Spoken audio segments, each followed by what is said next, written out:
Hey, hello everyone. Welcome back to your channel. I hope all you are doing good. So mind over muscle connection, how कितना ज़्यादा important है ये in the term of fitness, in the term of bodybuilding, in the term of weight lifting. Mind over muscle connection मतलब आपका muscle या आपका mind आपके muscle से कनेक्शन, इसका दोनों का कनेक्शन होना कितना जरूरी है. Let's talk about this.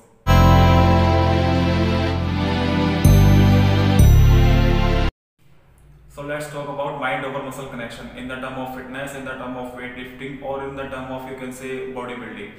इसका इतना क्या रोल होता है वेट लिफ्टिंग के टाइम पे. अगर आपका माइंड मसल के साथ कनेक्ट नहीं है तो क्या आपको प्रॉपर वो जो रिजल्ट आने चाहिए वो नहीं आएंगे, या फिर क्या इससे कुछ डिले हो जाता है, इसके क्या ड्रॉबैक हैं, ये सब कुछ.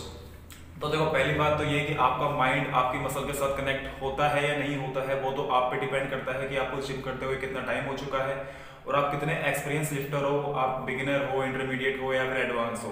ठीक है. और रही बात कि माइंड का मसल के साथ कनेक्ट होना क्यों जरूरी है, क्या इसके बिना कुछ काम नहीं होगा.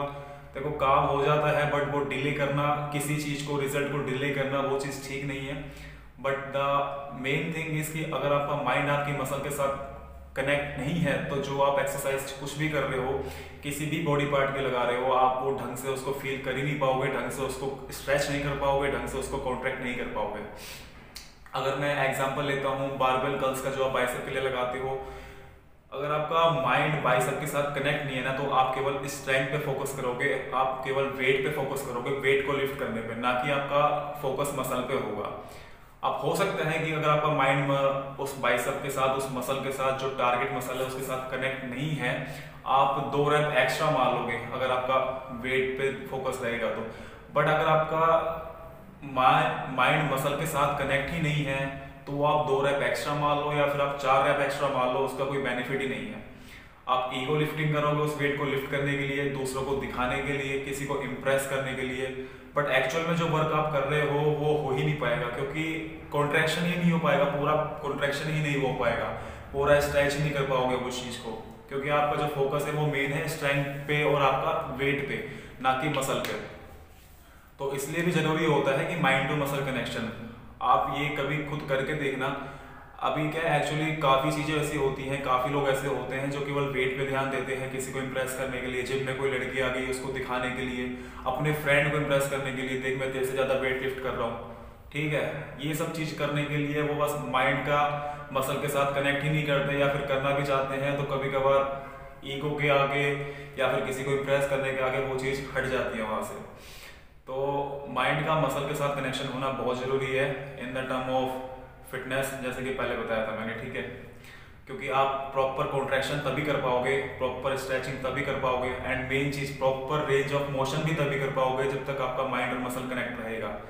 क्योंकि कभी कभार हम जस्ट केवल वेट को लिफ्ट करने के चक्कर में, स्ट्रेंथ को दिखाने के चक्कर में हम प्रॉपर रेंज ऑफ मोशन भी नहीं करते, बस ये सब चीज़ करते हैं. उसमें क्या आपकी कोई मसल वर्क हो रही है, जो आपकी टारगेट मसल है बाइसेप, वो तो केवल 30% ही वर्क हो रही है, बाकी 70% तो पूरी बॉडी उठा रही है उस वेट को. तो आपका कौन सा माइंड किस मसल के साथ कनेक्ट है, कोई सेंस ही नहीं बनता इस बात का.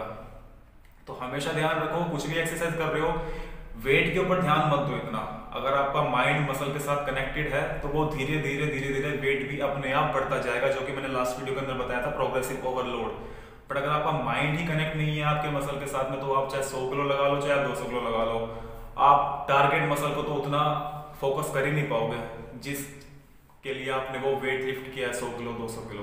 इससे अच्छा है कि कुछ प्लेट को ड्रॉप करके, कुछ वेट को कम करके, अपने माइंड को मसल के साथ कनेक्ट करके 2 रैप कम लगा लो, बट फील करके लगाओगे तो वही बहुत होते हैं आपके लिए. और इसको ठीक करने के लिए 2-4 चीज़ें होती हैं जो हम माइंड और मसल कनेक्शन को बनाने के लिए कर सकते हैं. कि प्रॉपर वार्म अप कर सकते हो आप, पहली चीज़ तो. दूसरी चीज़ हो गई कि प्रॉपर स्ट्रेचिंग करो आप. तीसरी चीज़ ये हो गई कि अपना जो ईगो है ना उसको जिम का जो मेन गेट है उसके बाहर रख के आया करो. सबसे मेन चीज़ तो ये है. आजकल ना ये नौजवानों के अंदर और नए नए लौंडे लपाटों में तो बहुत चल रही है, किसी को दिखाने के लिए, होड़ मचाने के लिए, किसी को इम्प्रेस करने के लिए.